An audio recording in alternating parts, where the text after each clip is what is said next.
আজকের আলোচনায় স্বাগত। দ্য ডিপ ডাইভের এটা আমাদের তৃতীয় পর্ব। হ্যাঁ, তৃতীয় পর্ব।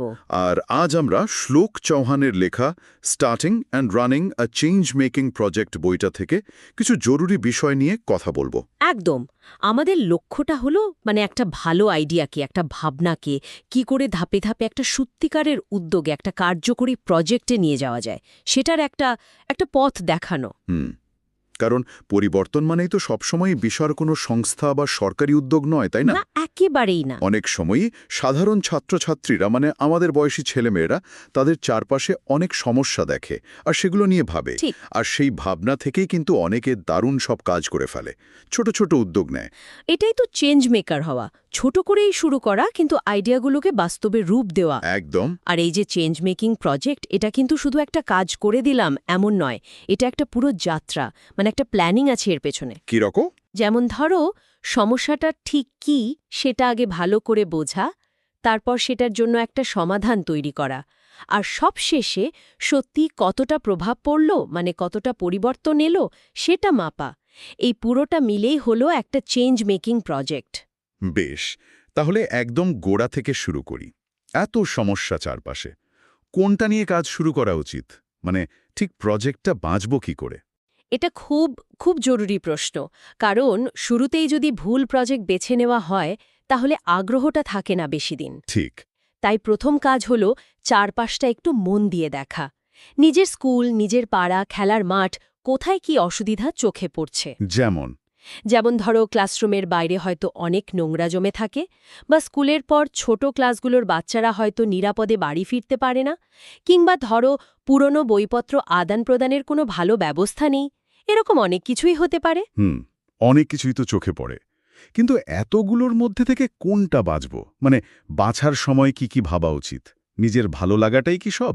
ভালো লাগা বা আগ্রহটা অবশ্যই খুব দরকারি, ওটাই তো মোটিভেশন দেবে, চালিকা শক্তি। কিন্তু শুধু সেটা দিয়েই হবে না। আচ্ছা। কয়েকটা জিনিস দেখতে হবে। প্রথমত, প্রজেক্টটা কি বাস্তবসম্মত? আমাদের হাতে যে সময় আছে, যে লোকবল আছে, বা সামান্য যা জিনিসপত্র লাগতে পারে, সেগুলো কি জোগাড় করা সম্ভব? সাধ্যের মধ্যে থাকতে হবে। ঠিক। দ্বিতীয়ত, দেখতে হবে এই সমস্যাটা কি সত্যিই কমিউনিটির জন্য গুরুত্বপূর্ণ, যাদের জন্য কাজটা করছি তাদের কাছে কি এটার কোনো মানে আছে? প্রাসঙ্গিকতা, তাই তো? হ্যাঁ। যেমন ধরো, স্কুলের বাগানের একটু পরিচর্যা করা, এটা অনেকেরই ভালো লাগতে পারে, আবার কাজটা করাও হয়তো খুব কঠিন নয়। এটা একটা ভালো উদাহরণ হতে পারে। বেশ, তাহলে প্রজেক্ট বেছে নিলাম, এরপর? এই বইটাতে একটা চেঞ্জ মেকিং রোড ম্যাপ বা একটা পথের কথা বলা হয়েছে। সেটা কি জিনিস? 10টা ধাপের কথা আছে শুনলাম। হ্যাঁ, 10টা ধাপের কথা বলা আছে, তবে 10টা ধাপ পরপর মনে রাখাটা একটু কঠিন লাগতে পারে। সেটাই তো। তাই পুরো যাত্রাকে আমরা সহজ করে 3টে বড় ভাগে ভাগ করে নিতে পারি, বোঝার সুবিধার জন্য। আচ্ছা, কি কি? প্রথম ভাগটা হলো পরিকল্পনা বা প্ল্যানিং। এই ধাপে আমরা সমস্যাটা ভালো করে বুঝব, একটু রিসার্চ করব, ডেটা জোগাড় করব, তারপর সেটার জন্য কি কি সমাধান হতে পারে সেটা ভাবব, আর সবশেষে একটা অ্যাকশন প্ল্যান বা কাজের পরিকল্পনা তৈরি করব। ওকে, পরিকল্পনা হলো। তারপর? তারপর দ্বিতীয় ভাগ, বাস্তবায়ন বা এক্সিকিউশন। এই পর্বে আমরা একটা দল তৈরি করব, কারণ একা একা সব করা যায় না। ঠিক, টিমওয়ার্ক খুব জরুরি। একদম। তারপর দরকারি জিনিসপত্র বা রিসোর্স জোগাড় করব, আর তারপর আসল কাজটা শুরু করে দেব মাঠে নেমে। আর শেষ ভাগটা?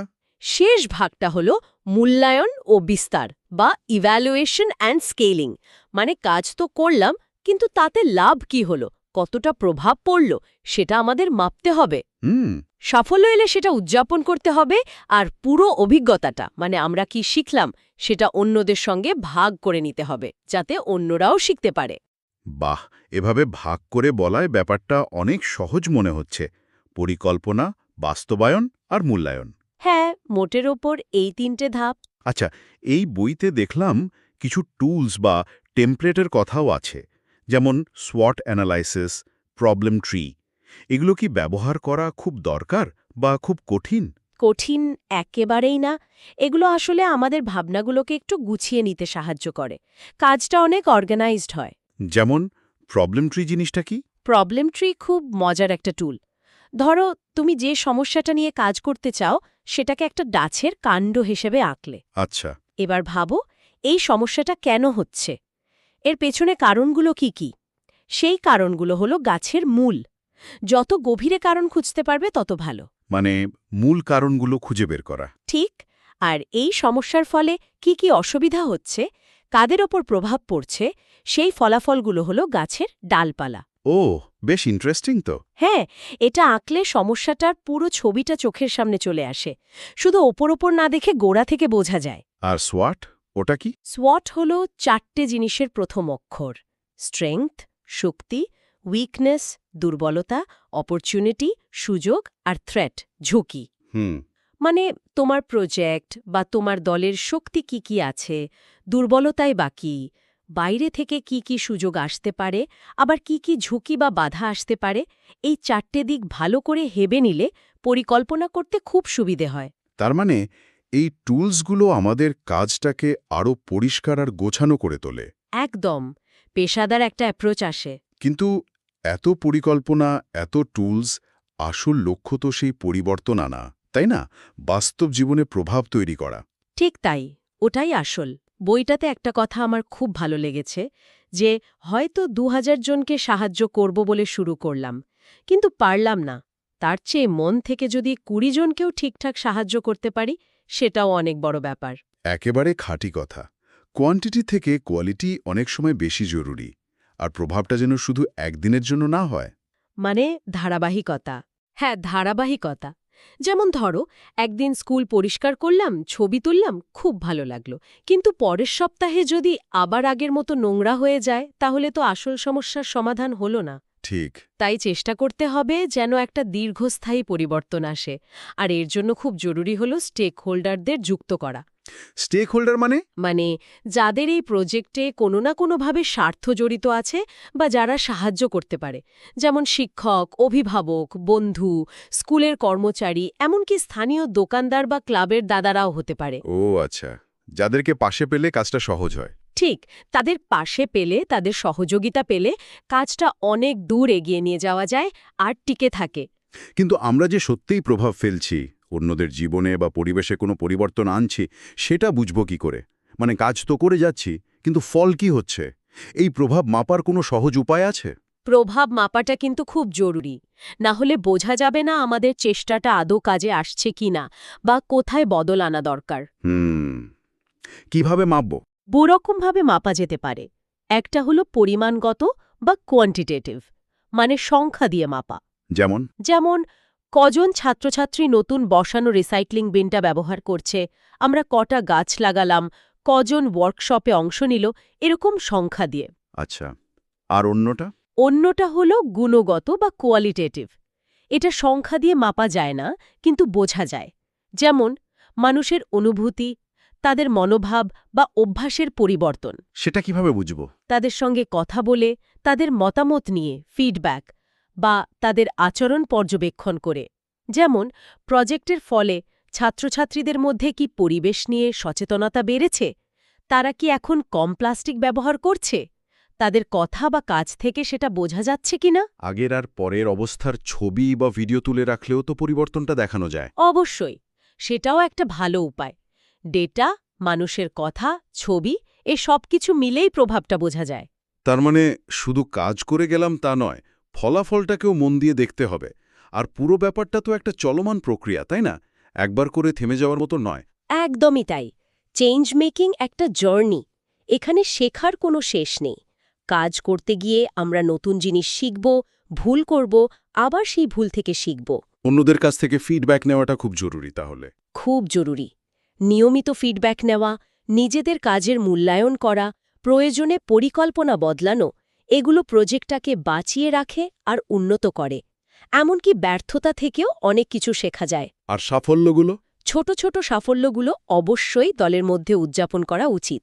এটা সবাইকে ইন্সপায়ার করে, মোটিভেশন ধরে রাখে। দারুণ। তাহলে এত আলোচনার পর আমাদের শ্রোতাদের জন্য, বিশেষ করে ছাত্রছাত্রীদের জন্য একটা ছোট্ট অনুশীলন বা চ্যালেঞ্জ দেওয়া যেতে পারে? অবশ্যই। এই যে প্রবলেম ট্রি বা সমস্যা গাছের ব্যাপারটা বললেন, ওটা নিয়েই তো একটা কাজ দেওয়া যায়। হ্যাঁ, খুব ভালো আইডিয়া। এটা খুব সহজ আর কাজের একটা অনুশীলন হবে। তুমি নিজেদের স্কুল বা পাড়ার এমন একটা সমস্যা বেছে নাও যেটা তোমাদের মনে হয় বদলানো দরকার এবং যেটা নিয়ে তোমরা কিছু করতে চাও। ওকে। 2, একটা সাদা কাগজে সমস্যাটাকে মাঝখানে লেখো।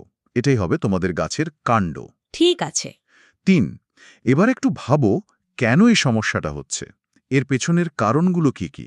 সেই কারণগুলোকে গাছের মূল হিসেবে কাণ্ডের নিচে আঁকো বা লেখো।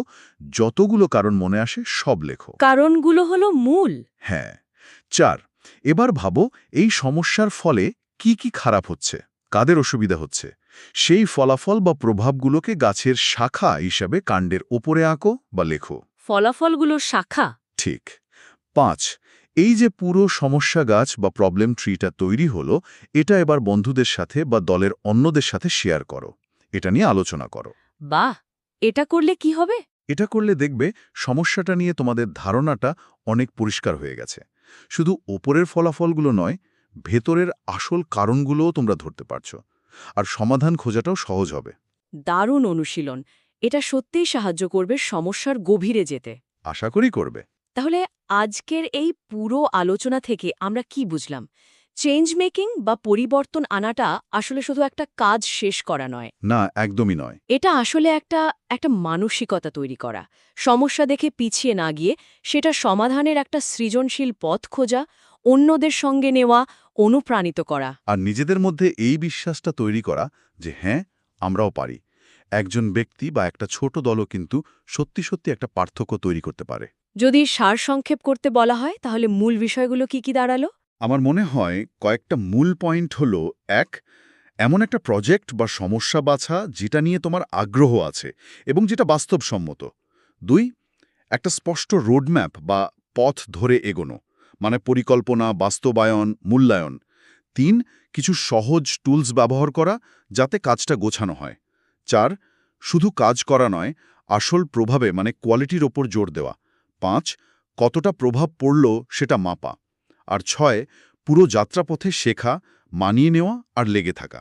আর সবচেয়ে জরুরি হলো প্যাশন বা আগ্রহটা, তাই না? আর ধারাবাহিকতা। একদম। ওই দুটো জিনিস থাকলে অনেক বাধা পেরোনো যায়। পরিবর্তন হয়তো একদিনে আসে না বা রাতারাতি ঘটে না, না, সময় লাগে। কিন্তু প্রতিটি ছোট পদক্ষেপ, প্রতিটি ছোট চেষ্টা আমাদের একটা ভালো ভবিষ্যতের দিকে একটু একটু করে এগিয়ে নিয়ে যায়। ঠিক তাই। এখন প্রশ্ন হলো একটাই: আজকের এই আলোচনা শোনার পর কালকের জন্য বা এখনকার জন্য প্রথম কোন ছোট পদক্ষেপটা নেওয়া যেতে পারে? কোন পরিবর্তনটা শুরু করা যায়?